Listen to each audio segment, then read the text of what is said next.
Ang mabuting balita ng Panginoon ayon kay San Mateo, chapter 20, verse 20 to 28. Noong panahong iyon, lumapit kay Jesus ang asawa ni Zebedeo, kasama ang kanyang mga anak. May ibig siyang hilingin, kaya't lumuhod siya sa harapan ni Jesus. Ano ang ibig mo? Tanong ni Jesus.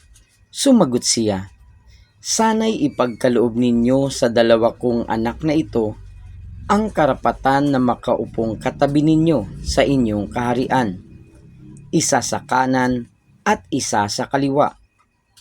Hindi ninyo nalalaman ang inyong hinihingi, sabi ni Jesus sa kanila. Mababata ba ninyo ang hirap na babatahin ko? Opo, tugon nila.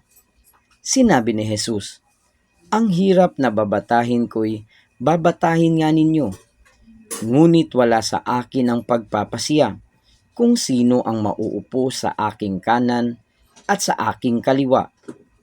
Ang mga luklukang sinasabi ninyo'y para sa mga pinaghandaan ng aking ama.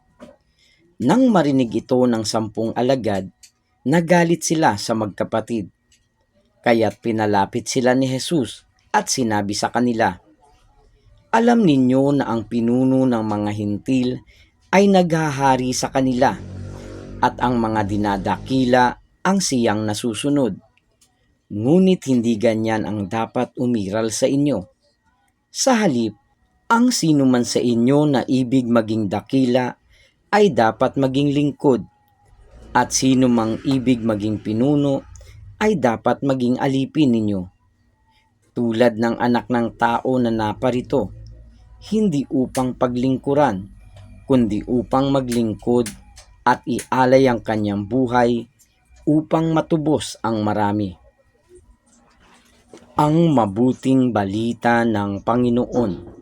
Pinupuri ka namin, Panginoong Hesukristo.